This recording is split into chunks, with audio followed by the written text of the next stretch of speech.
Welcome to episode 48 of the Princeton Podcast, produced by the podcast production team at HG Media, providing audio and video production services here in Princeton since 1999. In this episode, our Princeton Podcast host, Mayor Mark Freda, welcomed James Demetriades, Penn Medicine Princeton Health CEO. James discussed the history of the Princeton Medical Center and its move from downtown Princeton to its current location on Route 1, allowing for its expansion to serve nearly 60,000 patient visits per year. James also reviewed the expanded services now offered by Penn Medicine Princeton Health System and those currently under development, including a new cancer center. Mark and James also discussed the changing career of nurses, and Mark shared the story of his mother's career as a nurse for 40 years at the Princeton Hospital when it was located downtown. The Penn Medicine Princeton Health System touches the lives of nearly all Princeton residents. So without any further introduction, let's join our host, Mark Freda, and his guest, James Demetriades, for episode 48 of the Princeton Podcast. James, thanks for joining us today. Thank you, Mayor. It's great to be here. So let me start off with a question I get a lot. What is the correct name for the hospital now after the merger with Penn Medicine? Sure. Yeah, I get that question all the time as well. The hospital is now Penn Medicine Princeton Medical Center. The name of the system, which includes Princeton House Behavioral Health here in town, our employed physician group, our ambulatory surgery centers, our outpatient services and rehab services, is Penn Medicine Princeton Health. So the medical center is the anchor, Princeton Medical Center. The larger system is Penn Medicine Princeton Health. Thank you. That's great. So the move to Plainsboro for the hospital seems to have allowed for a lot of growth and improvement. So tell us what the move meant to the future of the hospital versus staying in Princeton. Sure, absolutely. Well, the move allowed us to do really a number of things.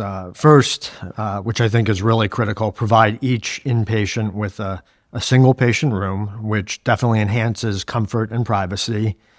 We are able to serve more patients in a expanded emergency department, additional and larger operating rooms that are equipped with the most advanced technology, such as robotics, add more advanced technology in areas like radiation, oncology, radiology, just to name a few, and to provide really more of a one-stop experience for patients, because many more doctors now have offices right on the campus in our medical arts pavilion, so patients can see their doctor, they can have their imaging studies in radiology right on site, and all the other wraparound services like laboratory and so on and so forth. That's great. Thank you. So that really helps explain, what Penn Medicine. Well, let me ask it a different way. Mm-hmm. So having all those services there is great. But I guess now that you're merged with Penn Medicine, in my mind, that takes you up another notch. So can you explain, if I'm the average patient showing up, what is the advantage to me that you're now teamed up with Penn Medicine? Yeah. Since becoming part of Penn Medicine, our patients, I think, have benefited in a number of ways. Patients with cancer, as an example, now have greater access to participate in clinical trials for new advanced treatments, because Penn is really renowned as a research center. Patients who need complex, advanced emergency care that we don't provide locally at Princeton can be transported to Penn Medicine in Philadelphia by helicopter. We added a helipad recently. We have had patients leave our hospital and be in the OR in Philadelphia in 23 minutes. We've attracted more specialists onto our medical staff so that patients can receive specialty care much closer to home. Gynecologic oncology is just one example of a specialty that we've brought on board in the last several months. And what we learned from the pandemic, patients do not want to travel for medical care. They want care in their community. Some specialists from Penn Medicine in Philadelphia see patients on a regular basis at Princeton. These include kidney and liver transplant surgeons, neurologists who specialize in Parkinson's disease, essential tremor and other movement disorders, just to name a few. And due to the size of Penn Medicine, we've been able to participate in group purchasing arrangements for supplies and other things that have enabled us to cut our operating costs and continue to have more funds to invest in technology, program development, including new services and expanding those services, which we already do well. So, as you mentioned, like in one of the first questions I asked about, it's more than just a hospital; it's a whole healthcare system. So, to my eye, it seems like your healthcare system has really grown quite a bit. So, can you just elaborate a little bit more on all that's involved in the healthcare system now? Sure, absolutely. We are definitely a system within a system here in New Jersey. So Princeton House Behavioral Health, which has inpatient and outpatient services, both in Princeton and several outpatient sites really throughout New Jersey, is really provides care to a critical and vulnerable population in New Jersey. Our employed physician group, Princeton Medicine Physicians, which includes over 200 primary care physicians and specialists in practices throughout central New Jersey as well. We have 2 ambulatory surgery centers, one in Plainsboro, one in Monroe, and we also have a endoscopy center at 730 Alexander Road, which is a joint venture with our physician colleagues. We have outpatient services such as lab and radiology. We have a number of outpatient rehab, both physical and occupational therapy services throughout the community.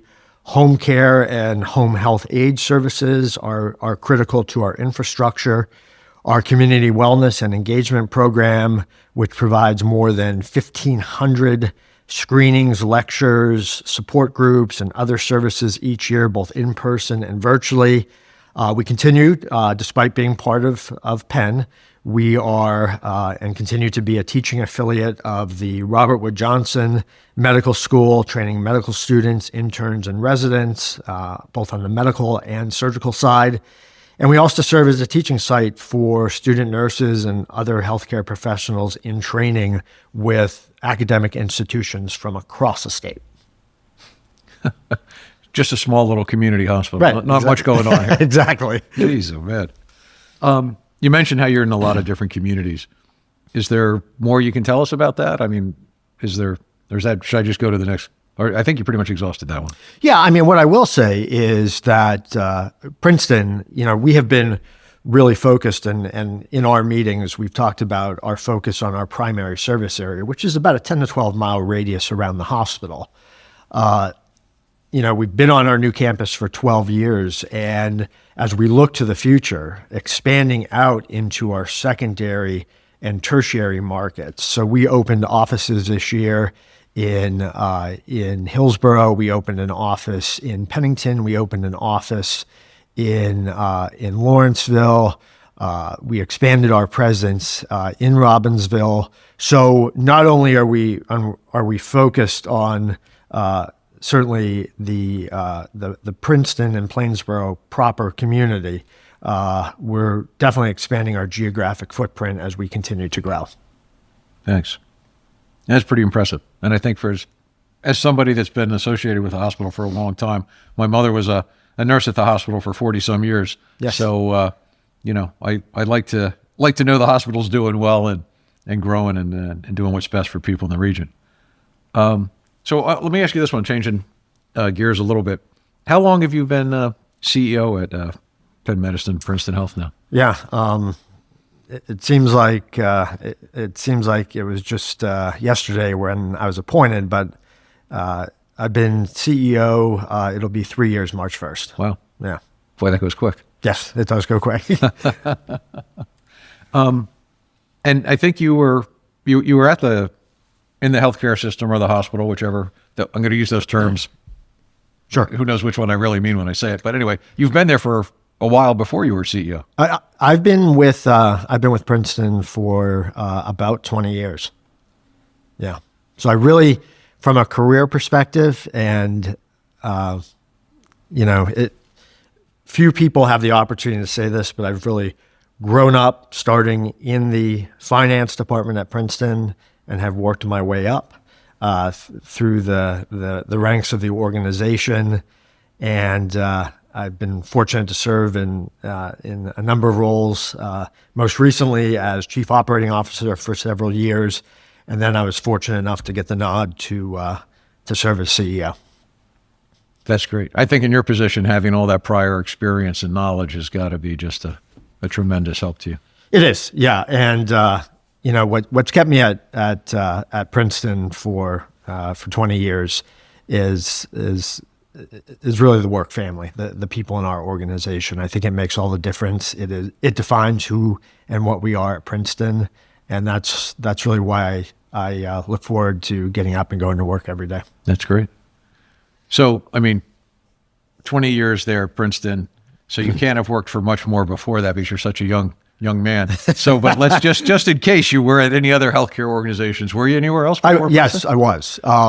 So immediately after college, where I was the rare breed that actually majored in hospital administration when it was called hospital administration, I went into the for-profit sector for a couple of years, working for a for-profit provider of rehab, ambulatory surgery, and ambulatory diagnostic services. Did that for, as I mentioned, about 3 years. And then, I started wanting to get into a hospital setting, and I stumbled on a small, sleepy hospital in downtown Princeton, then called the Medical Center at Princeton, and was there for a number of years. And then I actually had, despite the fact that I'd been there for just about 20, I had a break in service for 2 years where I went to the Reading Hospital and Health Network. And I was there for about 2 years, did that to break into the vice president ranks. And if you ask our former CEO, Barry Rabner, he will say I quickly found the error in my ways and came running back. When in fact, that was right when we were starting the new hospital project, had the opportunity to help lead the transition of our healthcare system to the new campus, the new building. And I couldn't give up the prospect of doing that. Yeah. What a great project to be involved in. That's like a once in a career opportunity. Yeah. Hard to beat that. So it seems that the nature of attracting and retaining nurses is very different today than it was just a decade or two ago. Can you talk to us about that? What kind of challenge is that? Yeah, I think the profession of nursing has really evolved. I know your mom was a nurse for 40 years, but the regulatory environment has changed. Certainly, I think the work-life balance that new nurses going into practice has really changed. I think we are evolving with the current times. Nurses want to work in an environment where clinical excellence is a priority. And there are opportunities at Princeton for professional development, for career advancement. We recognize this, and we really pride ourselves on providing this type of environment. We have repeatedly earned designation as a magnet organization, which is really the gold standard for nursing excellence. We earned our third magnet designation in 2022, and that's really based on exceptional quality, patient experience, our outcomes, documented in what is an extensive magnet application and a 3-day site visit. There's only about 180 hospitals in the country. Less than 4% of hospitals nationwide have earned this designation 3 or more times. So we're really proud. But yeah, definitely we have seen a noticeable change in the environment since the start of the pandemic, for sure. Yeah, and the nursing staff is obviously critical to any hospital, not just yours. So, one other connection I noticed as I reminisce about things. You went to the University of Scranton, I believe. I did. And interestingly enough, my mother is from Scranton. Okay. And she did went not to know that. She went to nursing school there. And when she decided to come to Princeton, it was not just her, but it was a whole group of nurses from her graduating class all came here. Okay. All started working at the then Princeton Hospital, and stayed here for decades. So I was just kind of point out the difference. I don't think you're going to get too many groups of nurses that are all from one graduating class pop up one day and say, "Oh yeah, we're all going to work here," and then stay there for decades. I would absolutely love for that to happen, but I think it is a bit unlikely. Yeah, things have changed. Do you have plans for, or does the healthcare system have plans for a greater presence in Princeton going forward? Absolutely, yeah. Route 1 is definitely the Great Divide between Princeton and Plainsboro, and we made the move to centralize the hospital in our broader market, which has been good for the organization. Yeah. That said, we know that there are gaps in downtown Princeton, and we are in the process. We have already one of our most I'll say busiest primary care providers, practices in downtown Princeton. We're adding specialty services to that location. We have GI, we have cardiology in that practice now, but we are seeking additional opportunities related to real estate to really expand our geographic footprint. We're working with a broker, a real estate broker, to identify a larger space so that we could bring greater specialty services and certainly have a greater presence in downtown Princeton. That's great. I'm happy to hear that. Cancer Center, is that something underway now on your property in Plainsboro? The planning is. The plan is. Yes. So we are in the midst of design for a comprehensive cancer center on the property. It's going through the approval channels with the university. We are, I'll call it, in the schematic design phase. It's spec'd out to be about 180,000 square foot building, bring all services under one roof to really provide a comprehensive approach to cancer. Right now, our patients go from office to office. Patients deal with different medical records. We want to take that burden off of our patients and give them one central location to come for comprehensive cancer care. It's synonymous with the brand that is Penn Medicine. It is where they excel as an organization.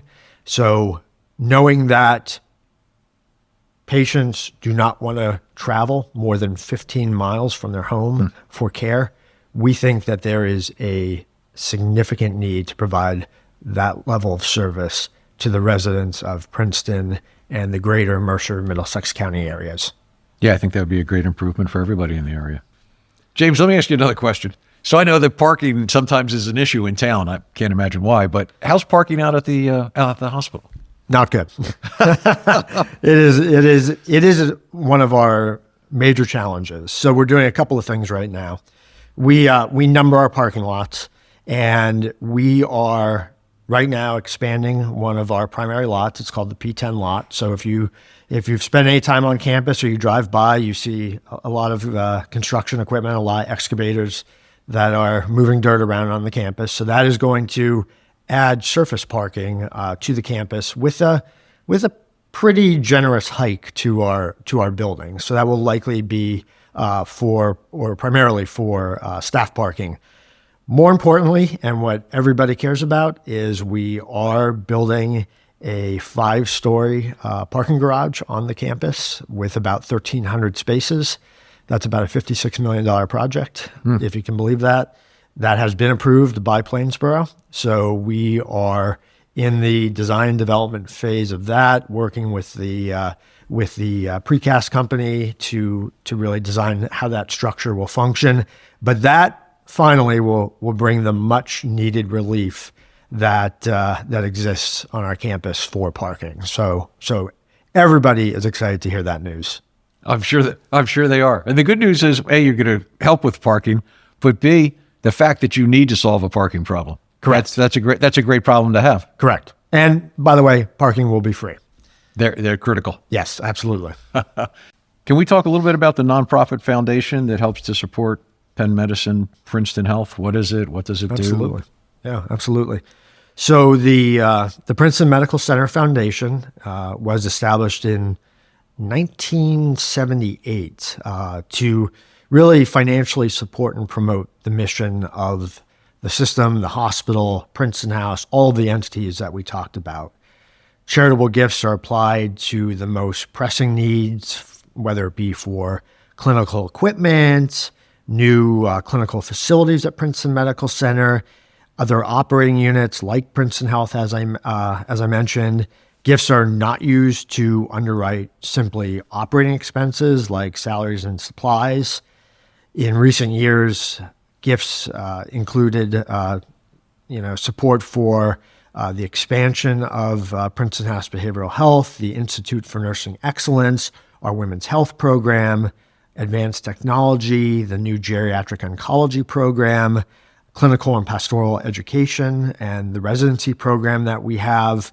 A very interesting project in 2022 is called Project Thrive, which is really, it's focused on tackling social determinants of health for our employees, which I think is really incredible and sets us apart from a lot of employers.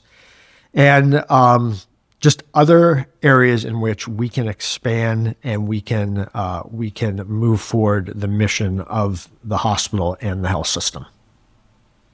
That's great. It's really incredible just how supportive our community has been to the foundation, both from a programmatic perspective and from a brick and mortar perspective. When we opened the new hospital, we raised $171 million for that building. So it's exciting. Yeah, that's pretty amazing.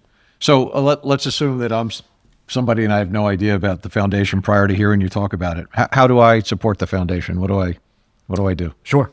I'm happy to take a check today. No, there are many ways to support the foundation. You can make a one-time or annual gift online or by check. Another option is to include the foundation in your will as part of your estate planning. The experts at the foundation, we can line you up with those folks, and they can discuss how to do this so that there is definitely a positive impact on taxes and a way to plan to support the community. Thank you. I remember, speaking about supporting the hospital, a very long time ago, there used to be an annual event called the Hospital Fete out on Washington Road, where the university is now building a whole lot of buildings. Yep. And that used to be a big community event at one time. Everybody would show up out there, and a lot of good times. So, it's good to see that through the foundation, a lot of people are still supporting the hospital, even though they can't go out to the Washington Road fields and ride around on a fire truck or eat their favorite food out there. So what else is on the horizon? What else is coming up? Yeah. So definitely we talked about the geographic expansion of the organization. That's really where we're focused right now. We want to get beyond our primary service area and get to other markets that are underserved right now.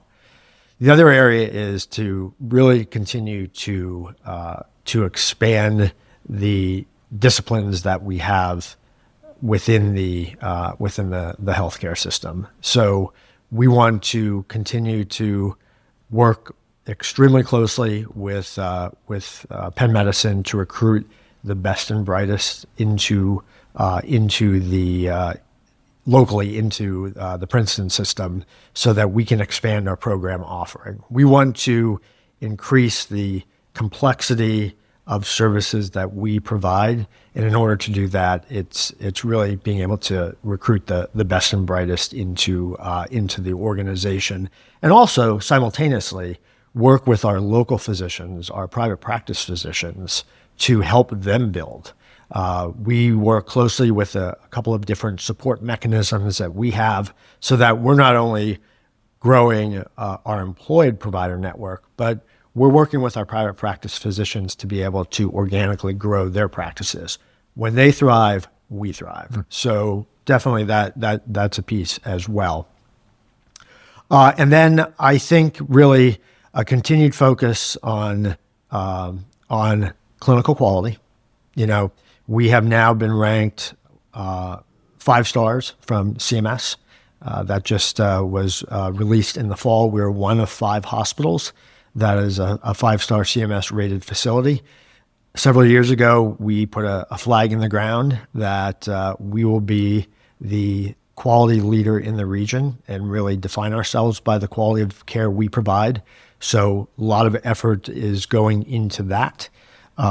We are a Leapfrog A-rated facility and have been for the past 2 years, up from B prior to that. So quality is really key to who and what we are. And then I'll say, and you brought this up, Mayor, aside from building medical staff capabilities, continuing to really focus on our people, and not just from a physician perspective, but from a nursing, from an environmental services, a dietary, our radiology disciplines, laboratory medicine, making Princeton a great place to work and being able to recruit the best and brightest will shore up our future as an organization.